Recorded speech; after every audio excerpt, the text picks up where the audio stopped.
સુરત પાંડેસરા કમલા ચોક પાસેથી 6 વર્ષની બાળકીનું અપહરણ થતા પોલીસે સીસીટીવીના આધારે આરોપી ઝડપી બાળકીને મુક્ત કરાવી હતી।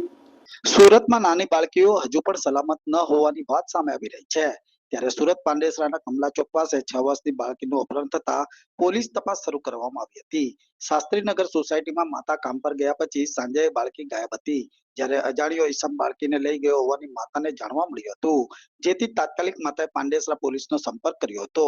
પોલીસે સમગ્ર મામલાને ગંભીરતાથી લઈ અજાણ્યા ઈસમ સામે ગુનો નોંધી 50 સભ્યોની અલગ અલગ ટીમો બનાવી હતી અને સીસીટીવીના આધારે આરોપીને ટ્રેક કરતા આરોપી પ્રદીપની ઓળખ થઈ ગઈ હતી। જ્યારે પોલીસે આરોપીને સીઈપીટી પ્લાન્ટ પાછળની ઝાડીઓમાંથી શોધી લીધો હતો અને આરોપીને બાળકી સાથે પકડી પાડ્યો હતો, તેમજ બાળકી સહી સલામત મળી આવતા પાંડેસરા પોલીસે ઝડપી કાર્યવાહી હાથ ધરી આરોપી સામે કડક કાર્યવાહી શરૂ કરી હતી।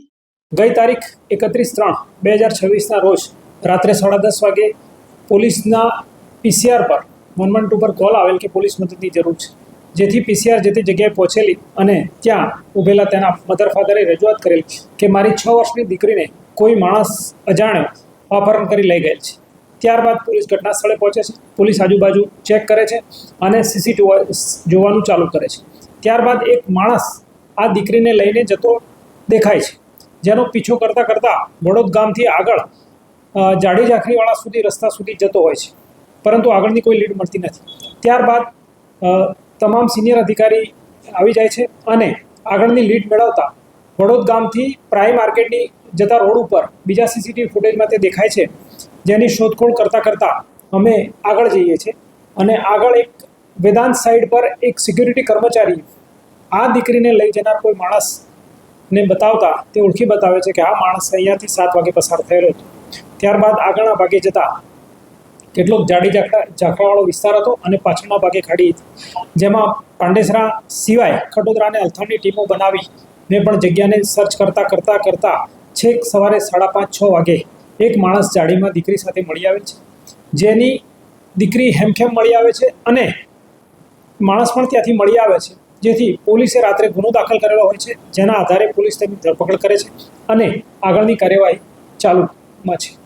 સાહેબ, આ કોણ છે આરોપી અને એની લઈ જવાનું કારણ શું હતું? આરોપી પ્રદીપ નામનો માણસ છે, જે ભૂતકાળમાં કલર ટેક્સ તેમજ પારસ મિલમાં કામ કરતો હતો। સાંજના ભાગે જે રીતે એને ઉઠાવવામાં આવી છે તે મુજબ તેણે પોતે કબૂલાત પણ કરેલી છે કે તે કોઈ ખરાબ ઇરાદાથી આ છોકરીને લઈ ગયો હતો, પરંતુ સંજોગો વસાત અથવા નસીબના જોગે જે પણ કંઈ કહો તે છોકરી ખૂબ જ સલામત રીતે મળી આવેલ છે અને છોકરી સાથે કોઈ અઘટિત ઘટના બનેલાનું નહીં જણાવેલ મેડિકલ રિપોર્ટમાં આવેલ છે, જેથી છોકરી ખૂબ સલામત હોય, બીજી કોઈ અન્ય ચિંતાનું કારણ નહોતું। સાહેબ, આરોપી એકબીજાના પરિચયમાં છે, શું લાલચ આપીને લઈ ગયા હતા અને કેટલા કલાક લાગ્યા આરોપીને શોધવા માટે પોલીસને?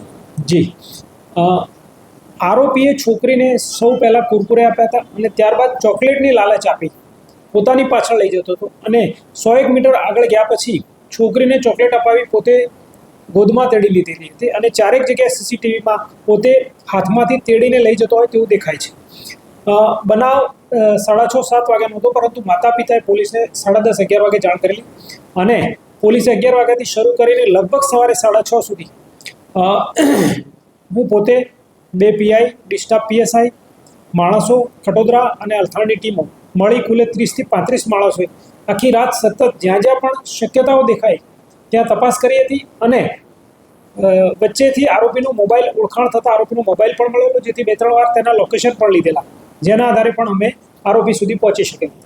સાહેબ, આરોપીનું નામ શું છે, કેટલી ઉંમર છે, મેરિડ છે, શું છે ઇતિહાસ? આરોપીનું નામ છે પ્રદીપ ઉર્ફે ભગવત, જેની ઉંમર 33 વર્ષની છે, પોતે મેરિડ છે, તેની 2 દીકરીઓ છે અને તે બિહારના ઔરંગાબાદ જિલ્લાનો વતની છે।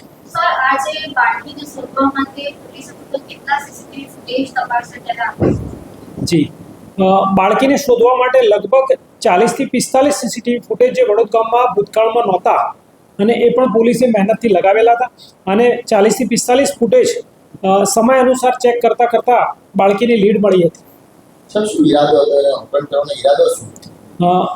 ઈરાદો કરવાનો તો સ્પષ્ટ એનો દુષ્કર્મ કરવાનો હોય એવું જણાય છે, પરંતુ સદનસીબે મેડિકલ રિપોર્ટમાં એવા કોઈ એવિડન્સ મળ્યા નથી।